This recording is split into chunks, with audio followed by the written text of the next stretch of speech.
Hi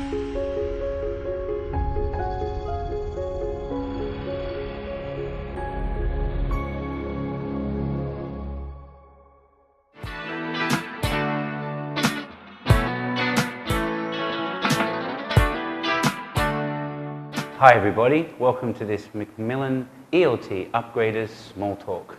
My name is Jake Whidden and I work as Macmillan Education Asia Regional Trainer. This small talk is about skilling up students for critical thinking. So, you've all had that student, and I know I have, a student that studied with you for quite a few years and they were preparing themselves to go study overseas. They were excellent in your class and they could answer all the English questions. They went on and they do their IELTS or their TOEFL and they're ready to go study overseas. And after a few months, you get an email from them saying, I don't know what I'm doing over here. I'm really struggling with my university classes. My English is great, but I just don't seem to be able to do my essays and partake in discussions and communication with other students. So what is the big problem here? And they end up very unhappy. So I had a student who did this, and I thought, what did I do wrong as a teacher? What could I have been doing better as a teacher to make sure when they went overseas to study, they were ready to be able to integrate into that university life? So what does a student need to be able to do other than English once they go and study overseas? Or for that matter, once they enter into the workplace or once they start taking on other things in life? There are some things they need to be able to do at university. Things like noticing biases in text and when other people are speaking. They need to be able to consult expert opinions. They need to be able to form their own ideas. They need to be able to spot inferred meaning and literal meaning. Inferred and literal meaning. They need to be able to read between the lines in text and when people are saying things. And most importantly, they need to be self-aware. They need to know what they think, what their opinions are, and why they think those things. And after all of these things, they need to be able to process all this information and unpack it to be able to produce presentations or essays or enter into debates. So when I think about what I could be doing differently, the key came back to me is I should have been giving these students more skills for critical thinking. Let's have a look at a quick activity and see what happens in this activity to develop critical thinking. This is one I saw in a teacher I was observing. And this is the first time I started changing. And I want to give you some ideas from what this teacher did and some other ideas on integrating critical thinking so you can do that in your classrooms. Look at this text on global warming. We all know what global warming is, and most of our students. What used to happen with a text like this in a class was we would encourage, okay, everybody, let's do a quick scanning and a quick skimming, and then trying to identify the main ideas. Let's try and identify the topic sentence and the main ideas of every paragraph. And then we're going to do some comprehension questions at the end. We've all done this, or trying to identify the grammar structure, notice the grammar structure and the vocabulary in that text. And this is all great, and we should continue doing this. But these are really just developing your English skills, and we need to do more than that. So what else could someone do with this text? Well, let's have a little look further. The teacher I saw, the next step was they got all the students to collaborate and discuss their opinions on this text. After that, the students had to collaborate, come up and present their ideas about that text, whether they agreed or disagreed. It's excellent. That's the beginnings of critical thinking. Now that's where I think I would have stopped. But what I discovered from this teacher was they can keep on pushing further. Or as Jim Scrivener puts it, demand more, demand high from your students. So after that, what this teacher did was they brought in another text that was a counter-argument to this text on global warming. It claims that global warming doesn't exist, and it quotes many, many scientists and all their opinions and facts on global warming not existing. So by presenting these two arguments, what you are doing is encouraging the students to see an argument and a counter-argument. And this is the true fundamentals of critical thinking. We need to develop these skills in our students so once they enter into the university or into other tertiary studies or into the workplace, that they have these skills beyond the English to be able to manipulate and look at the world around them and be able to deal with that world around them in a better way. With this text here, the teacher went on, and with the two texts as a comparison, they asked questions like, who is to blame for global warming? Is there anyone to blame for global warming? Where does the research come from? What are the people doing now to fix global warming or not fix global warming? How have people tried to do other things? How have people researched? And what are the arguments for and against? By getting the students to look at the conflicting arguments on this one topic and this one text, we're developing a lot more skills in them. So, essentially, this is critical thinking. This is the point of learning a language. We don't learn languages to simply do tests and comprehension. We learn a language to convey meaning and to put forward our own ideas. And so by developing critical thinking in our students, we're not just developing their English skills, but we're developing them. We're developing what they want to say. We're developing them to have their own ideas and to put forward their meaning. So, we've all heard this term critical thinking, but the key is to have a definition of this critical thinking. And then once we have that definition of critical thinking, don't be afraid to share it with your students. Your students are intelligent people and intelligent learners. Let them understand the meta-language around learning. The more they understand that, the concepts of learning, the more they're going to be in control of their own learning. So once you have that definition, I'll show you one now, but you establish a definition with your students. Maybe you have that up on the board, or you have it up on a bit of paper in your class, or we agree on a nice definition with the class. So the first steps of critical thinking is working with your class to have this definition. The more that they're aware of the definition of critical thinking, the more they're going to be able to use this skill. We all know, though, that critical thinking is not about being critical. It's just about critically analysing things. So let's have a look. Critical thinking is the ability to take charge of your own thinking, and it aims at achieving understanding, evaluating different perspectives, and solving problems. And if you really think about it, these are the skills that we need for life. These are the skills we need for the workplace. These are the skills we need to continue our study. Let's have a look at a few different models of integrating critical thinking into your classroom. There are many different styles, but basically they're all saying the same thing. It's about looking at the world around you, analysing that world, and making your own opinions on that world. Here are a few models that we have for critical thinking. The idea is you can have a look at some of these that I'm going to show you and decide which one works best for your class. Because remember something, when integrating critical thinking into your class, it's a learner-centered approach. It's not teacher-centered. If the teacher comes in and tells the students how to think, you are almost doing the opposite of critical thinking. You need to come into your class, firstly define critical thinking with your class, and then let them have a look at a few models that they like, and then we'll come up with one with your class so they can start using the model that they've decided on with you. So here's a few for you. This one's a classic one you see come up very, very often, and it's very easy to work with. This is the evaluate and analyze, describe, interpret, and identify. You can do it in any order: identify, evaluate, analyze, describe, and interpret. But it goes around and round in a cycle, as you can see.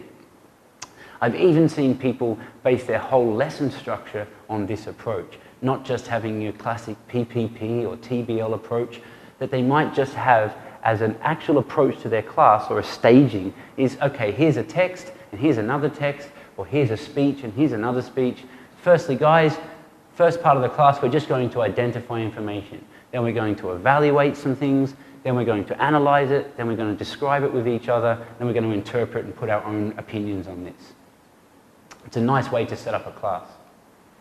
Another one is the red acronym. This is the recognize assumptions, evaluate arguments, and draw conclusions. As you can see, it's very similar to the other one, but it's just fits into a nice RED, red, critical thinking idea. Here's another one, is the keys you need to develop critical thinking, the ideas of remembering, analysing again, understanding, evaluating, applying, and creating. I've actually attached some of these to our Macmillan Education Asia site, so you can download some of these as PDFs. Here's another one, is ask students to look at it from a question point of view. So what's happening? Why did it happen? What did I see? How do I know? Who is saying what? And what else? And what if? I've attached this one too, so you can have a look at that later. Delve into it a bit deeper. Here's the one that I like to go for. Very classic. So once you've given a text or some ideas to your students with the language in there that you want them to pick out, just look at the classic who, what, where, when, why, and how. Who, what, when, where, why, how. Sort of after you've done your little introduction of the ideas, just keep pushing your students further. Who said this? Why did they say it? What are they saying? And why did they say that? Where are they coming from? Are they coming from this country or this country? If they come from different areas or even in one country, they might have different reasons for saying that. When did this come from? Teach your students to quickly always look at every text. I do the same thing when I'm looking at ESL or ELT methodology. I look at what year did that research come from? Why? Why did the people say this? And how? How did they do their research? Ask them to have a look deeper and find out, was it just a small research or a big research? But all these skills that you're developing in your class will get them ready for when they've left your class. Isn't that the key to what we're doing as teachers, is getting our students ready to leave the classroom? So how can critical thinking also then help with language learning? It's not just about studying, it's also about developing their skills to keep on learning language. So here's two nice quotes from two PhDs, which I can attach links to for you to have a look at later if you want to read more deeply about how critical thinking can help with language learning. So here's number one from Mansour Fahim. This was written in 2011. If language learners can take charge of their own thinking, they can monitor and evaluate their own ways of learning more successfully. You see that idea is evaluating their own ways of learning more successfully. That's the building the learner autonomy in them. Because we all know students come to us for 1 or 2 hours a week, but once they leave, they have to continue that learning. And that's our job, is to develop learner autonomy through critical thinking. Another quote from the same PhD is, it expands the learning experience of the learners and makes the language more meaningful for them. It makes language more meaningful. And that's the true key for me for learners in a classroom. The more we make it meaningful, the more likely they're going to remember it. And, you know, I think back to that student I mentioned at the beginning. I spent a lot of time working on language skills like skimming, scanning, identifying texts, giving opinions, but not really about really attaching meaning. So the more we add critical thinking, the more we're adding meaning. The more meaning, the more likely they're going to remember that language. Let's just look at 3 examples from a book. This is actually from a Macmillan book called Skillful. It's a series that separates into listening and speaking and reading and writing. Here's a few from the reading that I think are excellent. So here's one where we always do something before the reading. By just letting them predict what's going to happen in the text from looking at the visual cues, just letting them discuss and collaborate and ask questions of that text before they look at the text, that's a way of developing critical thinking.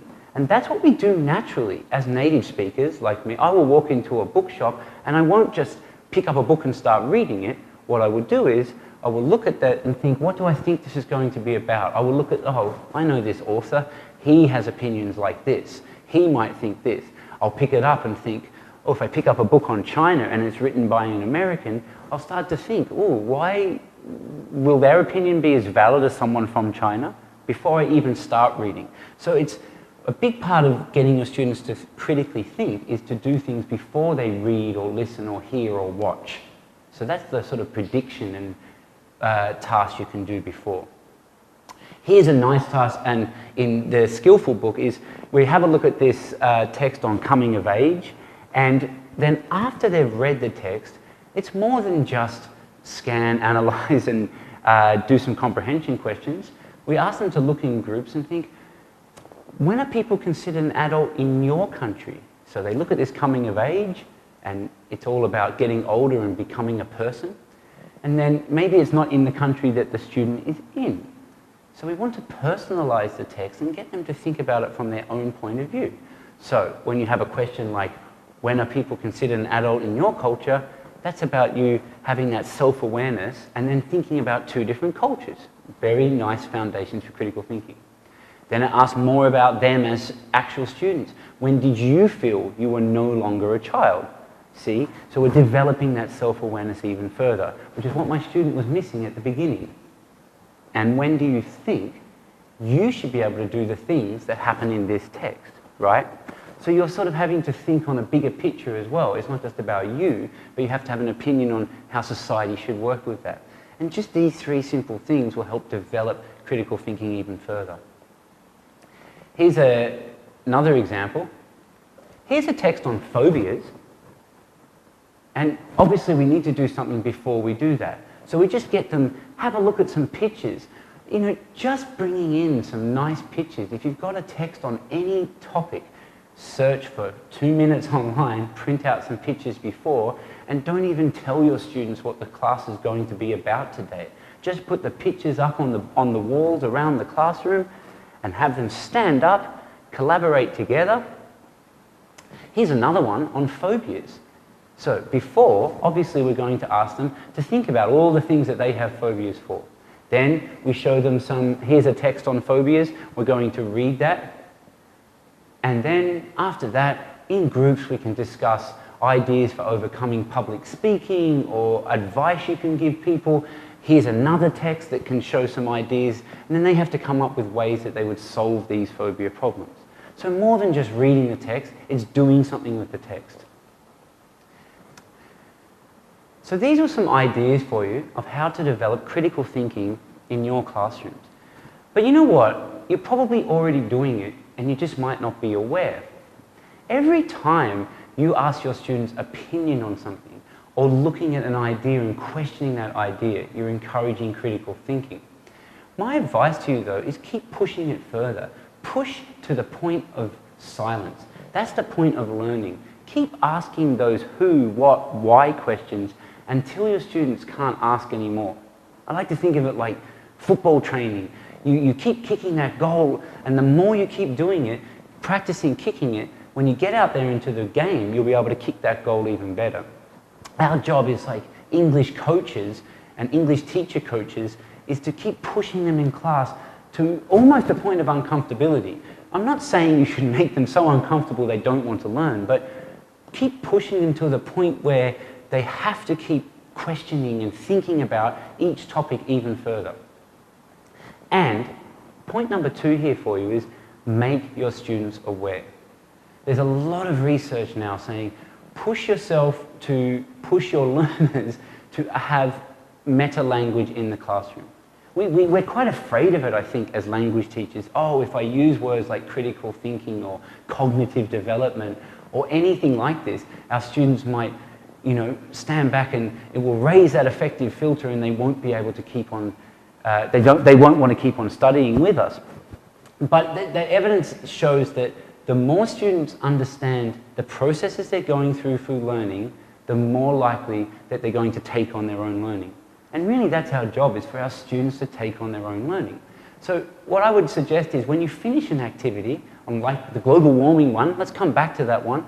Here's the end of that global warming. We can say to them, hey, well done guys, You did a really good job in analysing two texts. You did a great job at predicting what the second text would be about. You did some great collaboration together and shared your ideas. And finally, you really did develop your critical thinking here. So things like analyse, critical thinking, interpret, using these words that I've shown you throughout here today, use them in the class, because the more that they're aware of these words, the more control they'll have over their own learning. So I hope that's some ideas for you for critical thinking in the classroom, and I hope it's not such a scary topic and it's something you can try out straight away. It should be something you can do very easily and instantly. It doesn't involve extra preparation, it just involves extra thought processes. So get in a classroom, try it out, and help get my student, which I should have done a better job with, have a better time once they're off studying overseas, so they can integrate into that university life or their new job somewhere in a much smoother way. Thanks for watching this small talk on skilling up learners for critical thinking. Try out some of the ideas you've seen today in this video, and feel free to email us for any ideas or any comments at eltupgraders@macmillan.com.